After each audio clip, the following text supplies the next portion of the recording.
For life advice and psychology, call Kevin, he's a prodigy. Hi, I'm Kevin, and this is Kevin's Psychology. We got an email from a lady named Nancy, and she has a bit of a calamity.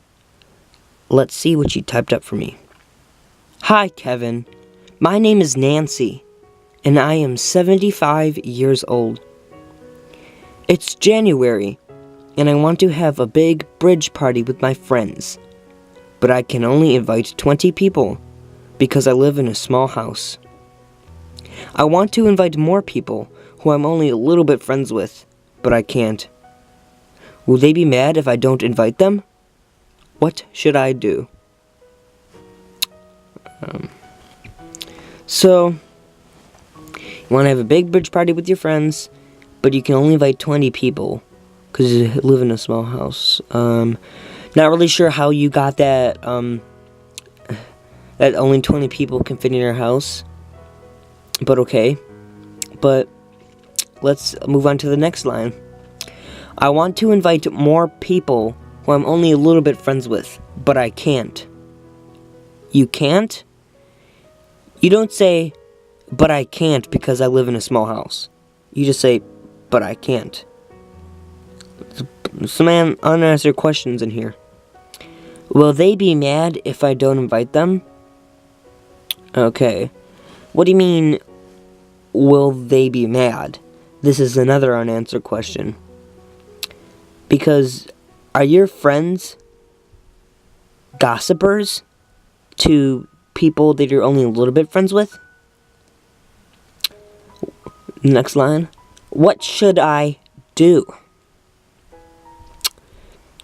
Well, this whole email is kind of fishy, and I wish there was some more explanation, because there's not much in this email to go from, or to decide.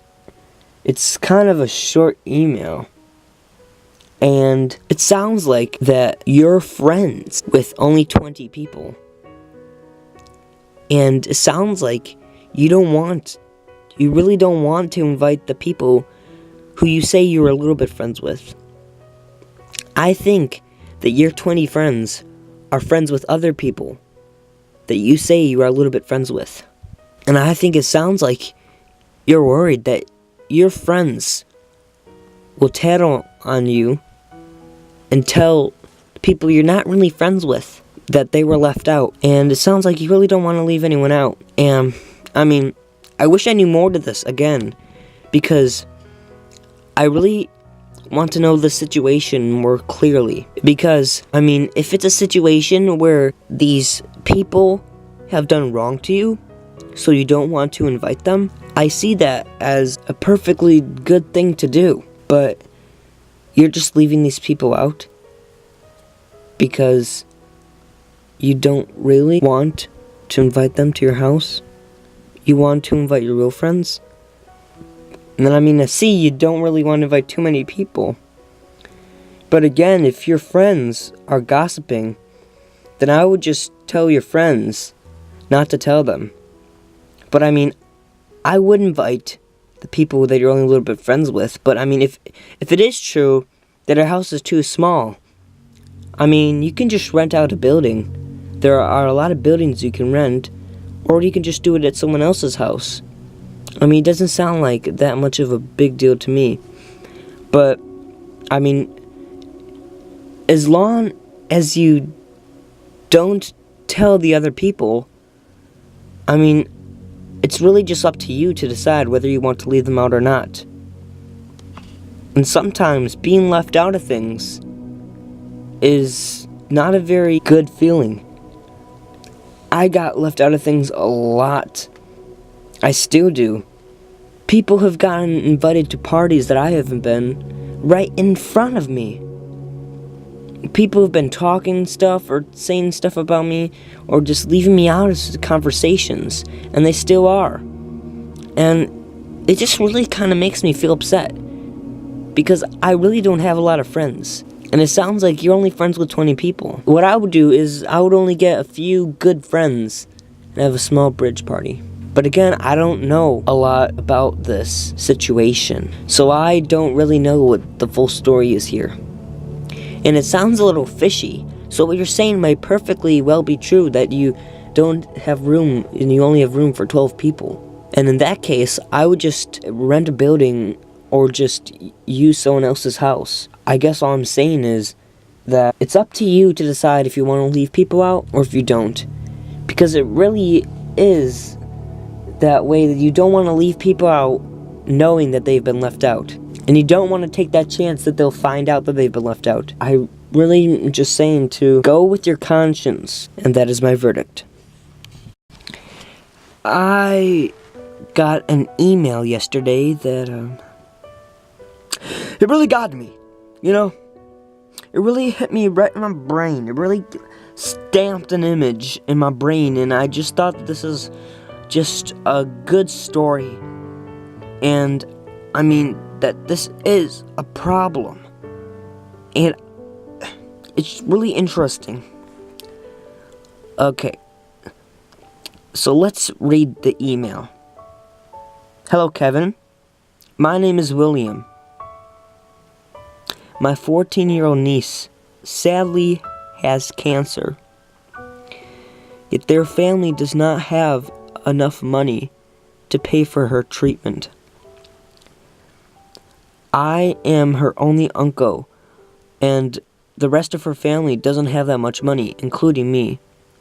And I really want to help pay for the treatment. And her parents are very poor, and I decided to enter the game show Jeopardy, hoping that I would have a fleeting chance to pay for her treatment. Well, I'm pretty good at that kind of stuff, and eventually I actually got chosen to participate in the game show Jeopardy. It was amazing, and I was doing so well until all of a sudden I got the answers wrong. I kept getting them wrong and wrong and wrong and wrong again.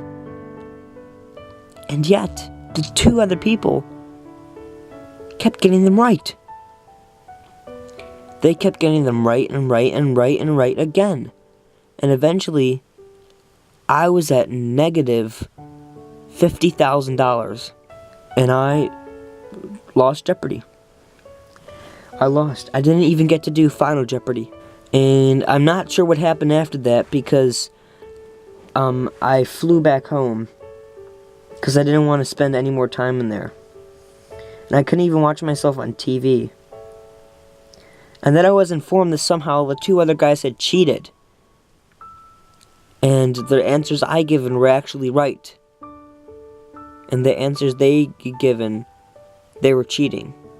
I'm not sure how they did it, but somehow the people always thought I was giving the wrong answer.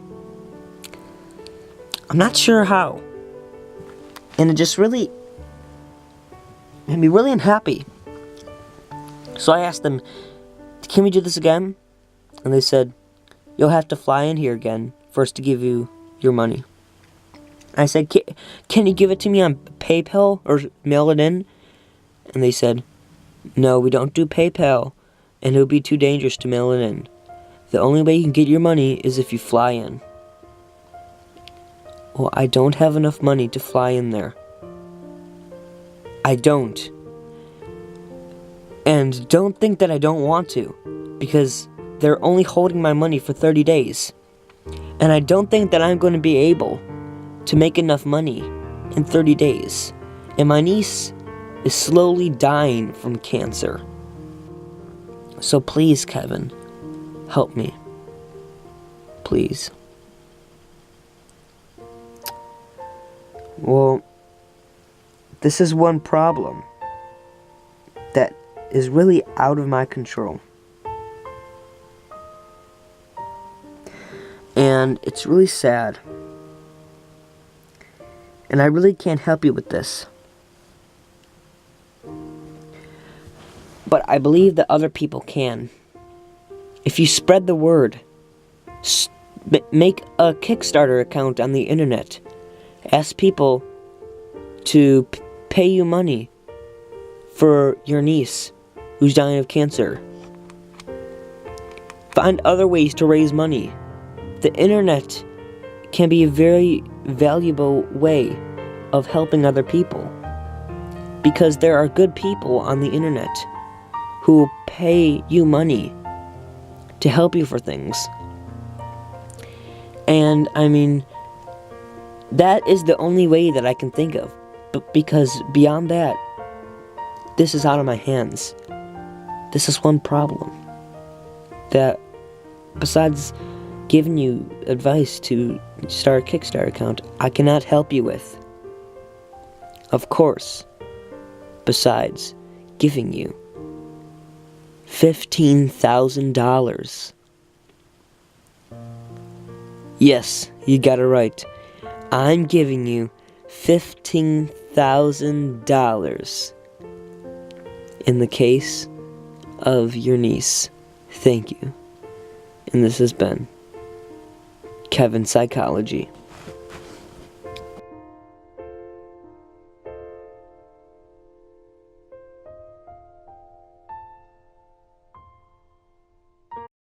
For life advice and psychology, call Kevin, he's a prodigy.